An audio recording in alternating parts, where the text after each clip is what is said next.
on se retrouve aujourd'hui pour une vidéo mes lectures. Et oui, ça faisait pas longtemps que j'en avais fait une, mais là j'ai un peu de temps pour tourner des vidéos et du coup j'ai eu envie de vous tourner parce que j'ai lu un livre en fait. Alors cette vidéo va être très courte, je vous le dis tout de suite, parce qu'en fait j'ai lu plusieurs livres, mais c'est celui-ci que j'ai trouvé quand j'ai regardé dans ma bibliothèque et où je me suis dit tiens je ferais bien une vidéo mes lectures.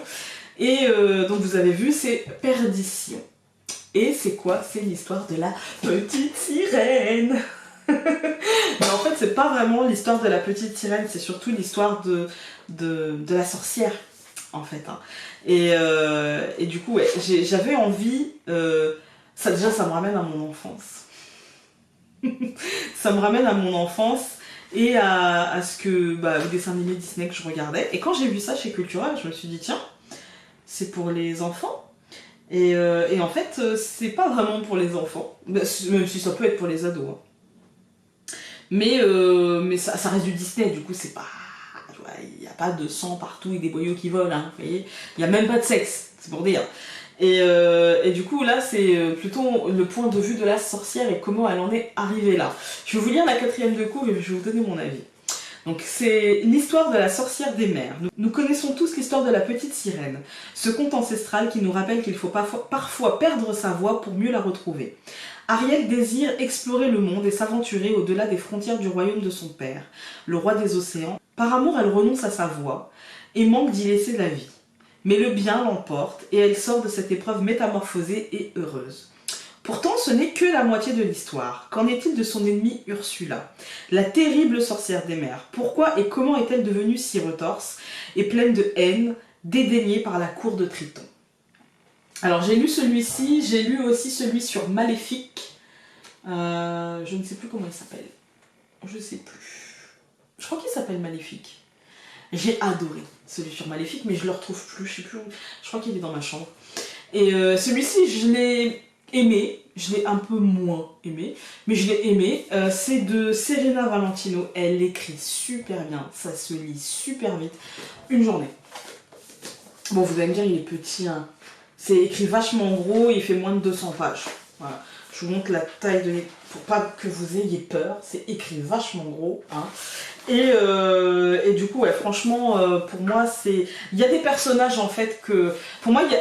je pense, parce que je les ai pas tous lus, mais je pense qu'il y a des personnages que l'on retrouve à droite à gauche. C'est-à-dire que tout le monde est lié. Maléfique, Ursula, il y a aussi la mauvaise reine, la méchante reine, là, Blanche-Neige. Voilà, tout est lié, en fait. Et en fait, on a la version ni bonne ni méchante. Vous voyez, on a la version du pourquoi du comment, j'aime bien. On a... je sais pas, c'est une lecture légère, on s'entend. C'est une lecture légère pour les fêtes de Noël, ou si vous avez envie d'offrir un cadeau à un jeune adulte ou à une adolescente, parce que je pense que c'est le genre de livre que ma fille pourrait lire aussi. Mais moi, ça a été ma Madeleine de Proust, en fait, vous voyez. Moi, j'ai été bercée au Disney, hein, à Blanche-Neige, Cendrillon, La Petite Sirène, Le Roi Lion, voilà, quoi. Et donc, quand j'ai lu ce genre de livre, je me suis dit, ah, mais c'est trop bien, mais il y a une vague nostalgique, vous savez, avec Le Roi Lion qui est ressorti, remasterisé. Là, il me semble que c'est Mary Poppins qui arrive, ou qui est déjà arrivé. On a une grosse vague comme ça, nostalgique, hein. Et pourquoi pas? J'ai envie de dire, et pourquoi pas, hein. Et du coup, ouais, j'ai bien aimé ce livre. J'ai trouvé très fluide à lire.